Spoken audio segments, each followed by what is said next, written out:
Bonjour, aujourd'hui nous sommes à un endroit très important pour les joueurs de l'OL. L'OL, l'Olympique Lyonnais. C'est l'aire de pique-nique. Oui, c'est ici qu'ils font les buffets de post-match en fait, de troisième mi-temps. Enfin je crois, hein, je suis pas sûr. Alors aujourd'hui, je préviens, j'ai quelques petits problèmes de visibilité comme vous allez le voir ou plutôt ne pas le voir, enfin c'est selon, ça va varier je pense. Donc simplement, on va tous très bien s'en remettre et on va y arriver, on ne s'inquiète pas. Alors, Michael Miro, bonjour. Ma première question, pourquoi Michael Miro? Michael, c'est mon prénom, et Miro, c'était le prénom de mon défunt grand-père. Et j'avais envie qu'il fasse partie de cette aventure, et on a peu de chance dans la vie, de chance, ou d'opportunité en tout cas, de prendre un pseudonyme, tu vois, de complètement, d'avoir la possibilité, tu vois, de changer de nom et de prénom. Bon, alors les deux d'un coup, j'avais peur de souffrir de schizophrénie, donc j'ai juste changé le nom. Bon alors, ça marche toujours pas. Non, mais je peux rien faire là, je crois. On va laisser de continuer comme ça. Bref, donc Michael Miro, quelles sont tes inspirations? Je suis assez bon public hein, en général, au sens où, enfin, c'est vrai que je pense être un enfant de la variété, moi. Donc je connais les répertoires de Berger, de Jean-Jacques Goldman, je sais pas moi, même de Cabrel. Enfin, tu vois vraiment toute cette école comme ça, je les connais par cœur et je pense qu'il est certain que dans mes compos ça se ressent. Ben Harper, je trouve ça génial. Dans un autre registre aussi, je suis tombé amoureux fou du dernier album de Tété. J'aime beaucoup M aussi, de Palmas aussi, pas mal. Bon alors j'ai peut-être une autre solution, essaye chez toi de tripoter un petit peu tous les boutons là qu'il y a sur ta télé ou sur ton écran, je sais pas. Ah non, arrête, c'est pire. Non, arrête, c'est pas grave. On va continuer comme ça devrait bien se passer.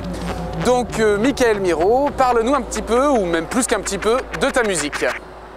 Je suis mélodiste, hein, je suis pas instrumentiste, donc j'ai comme ça un thème, des mots, et puis souvent une mélodie qui vient tout de suite, et après c'est les allers-retours entre la mélodie, les mots, la mélodie.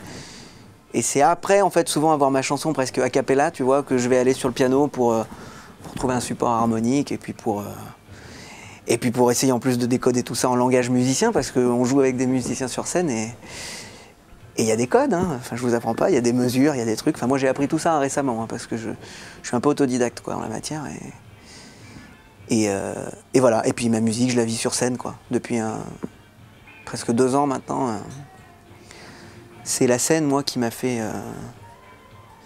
confirmé que c'est ce métier que je voulais faire.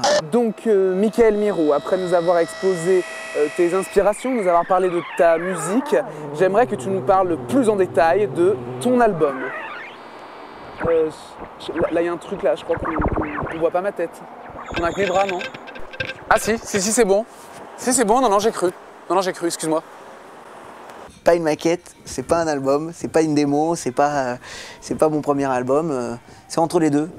Et c'est pour ça que j'ai appelé ça Démo qui rassure. En référence à une chanson qui s'appelle Des mots, les mots qui rassurent. Voilà, tout un programme. Des jeux de mots, des calembours, mais il n'y a pas que ça hein, dans l'album. Là, on travaille donc maintenant sur l'enregistrement de l'album, le def, comme ils disent là dans le milieu, le définitif. Et oui, 90% des chansons, non pas 90, j'exagère, 80% des chansons que je tourne maintenant en concert et dans la démo sont dans l'album et bon, il y a des nouvelles chansons aussi. Voilà. Et ça sonne différemment. J'ai capitalisé un peu tout ça, tu vois, l'expérience en studio, la scène, tout ça, voir tester les chansons. J'ai mélangé tout ça et je suis prêt à l'enregistrer maintenant. Voilà, Tim. Alors, Michael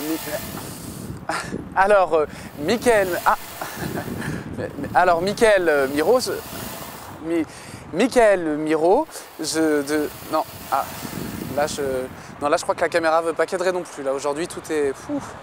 J'ai des gros problèmes de visibilité. Bon, j'avais prévenu. Donc je sais pas ce que tu as, on va faire avec ce que tu as dans le show, puis ça, oui ou. Alors donc Michael Miro, comment est-ce que tu te vois dans 5 ou 10 ans? Non, là ça... Non, ça cadre pas. Hein. Dans 5 ou 10 ans, Ouais. je me vois avec 15 cm de plus déjà. Ça, c'est sûr. Dans 10 ans, je me vois bosser sur mon 4e album. Je me vois commencer à avoir quelques soucis à parler constamment de filles, parce que je pense que ma femme me fera constamment des scènes de jalousie. Donc certainement que je lui dédicacerai un album. C'est pas toujours avec les gens que j'aime quoi, autour de moi. Ça, je me vois vraiment comme ça. Ouais. And now, les questions en rafale. Thé ou café? Café. Pour un dîner en tête-à-tête, tu choisis qui? Bon, mon grand-père. Une seule question en arrivant au paradis.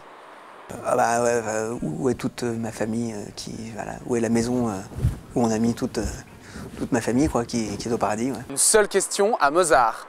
Je lui demanderai quelle est sa boisson préférée. Tu es plutôt sport ou lecture? Sport. Gazon ou moquette? Je suis gazon. Gazon mais qui pique pas quoi. Voilà. Et aussi possible, il n'y a pas trop d'insectes. Un péché capital. Péché capital, la gourmandise. Quelle est la première chose que tu regardes dans un miroir? Ma cicatrice là, juste là. Ta boisson fétiche? Non, alors il y a un truc comme, je crois que c'est mojito daiquiri, c'est un mélange de mojito, de daiquiri, parce qu'il y a de la menthe. Le red daiquiri mojito. Qui est ton héros des temps modernes? Oh bah c'est mon père. Tu es plutôt studio ou live? Je suis live. Et quelle est la dernière chose que tu voudrais faire?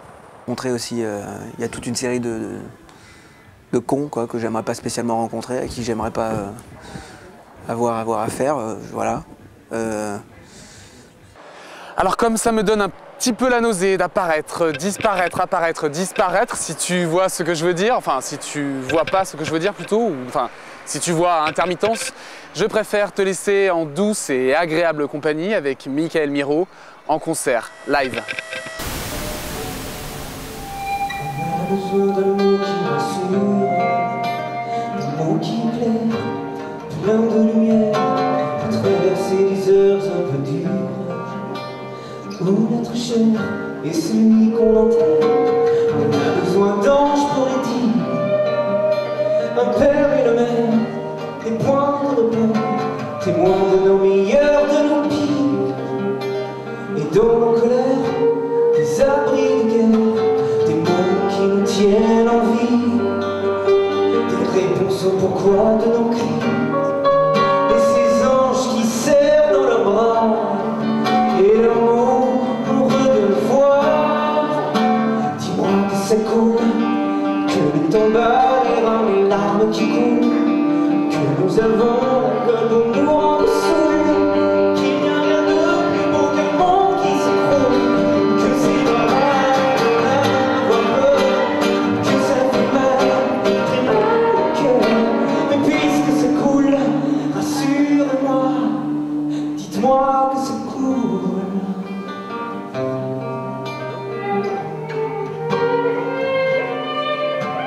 J'ai besoin de mots qui rassurent,